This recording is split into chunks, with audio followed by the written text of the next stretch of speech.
يا صباح الخير او مساء الخير عليكم. النهارده بقى الفيديو بتاعنا احنا في اسكندريه في منطقه محمد نجيب. احنا رايحين النهارده عند الشاب كاظم. كل الولاد وكل الدنيا عماله تتكلم عليه والناس عنده واقفين، واللي ياخدوا من عنده اكل ويمشوا يعني كله عمال يقول لك الشاب كاظم قلت اما اروح اجرب قبل رمضان، لان الاكل عنده ما ينفعش الا ممكن تسحروا عنده، انما فطار لا، دي سندوتشات. كنت فاكراها كريب طلعت سندوتشات، وسندوتشات فينو صغيره. بس السندوتش لو شفتيه تقولي ده مش هيشبع، بس السندوتش مليان.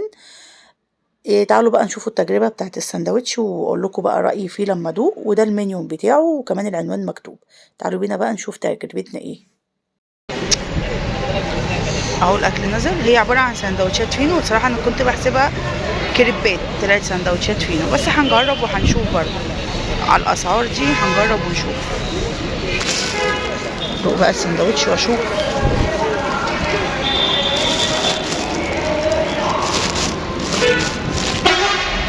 بصراحه انا تجربتي سندوتش عادي خالص،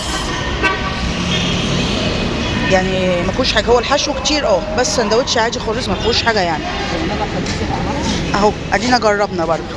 مكونات السندوتش عباره عن جبنه كيري، زي ما يكون فيها سلطه كده، زيتون وجزر، وعليها لانشون مدخن، وجبنه تركي وسوسيس، وممكن بدل السوسيس تقريبا بيبقى فيه بسطرمه، يعني بيبقى فيه بقى تشكيله تانية بتبقى بدل السوسيس دي. بس ده السندوتش الحشو بتاعه. خلصنا بقى الحادق، هندوق بقى الحلو. هو صراحة سندوتش مليان بيشبع، بس عادي يعني.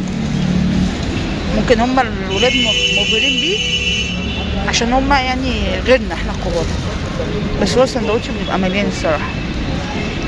الحلو بقى ده كريمة باللوتس والسوداني.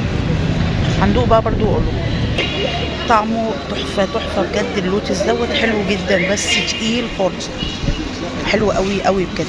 مش عامل ازاي، انا مش عارفه اعدله بصراحه لانه بيسيح، بس حلو جدا ومحشي كتير قوي. هما ميزتهم ان هما الحاجه الحشو كتير زياده عن اللزوم.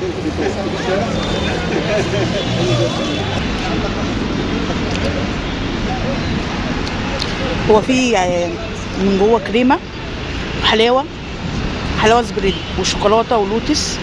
هو قوي بصراحه، جامد قوي. دي بقى كانت تجربتنا مع الشاب كاظم اللي عامل قلبان بالسندوتشات بتاعته. يا رب يكون بقى الفيديو عجبكم، وهوصف لكم العنوان تاني عشان لو حد حابب. اهو كده انا كنت جايه من عبد الناصر اهو، لو حد ما يعرفوش. وادي بقى كانك انت لو انت جايه من طريق البحر، مش بعيد خالص، تنزلي على البحر وتمشي كده لحد نص محمد نجيب. بقى تكون الفيديو عجبكم، والناس بقى اللي هي ما كانتش عارفة مكانه، او حد كان عايز يجي بس مش عارف المكان، او ناس ما جربتش وعايزة تجرب، تعالي وجربي، مش وحش ومش حلو. هو انا بالنسبة لي الاكل كان عادي، بس ممكن حد تاني يكون يعجبه. هو الحلو عنده بصراحة طعمه حلو جدا، حاجة كده متلخبطة بس طعمها حلو. جربوه ان شاء الله يعجبكم. اشوفكم بقى ان شاء الله في فيديو جديد، والسلام عليكم وكل سنة وانتم طيبين.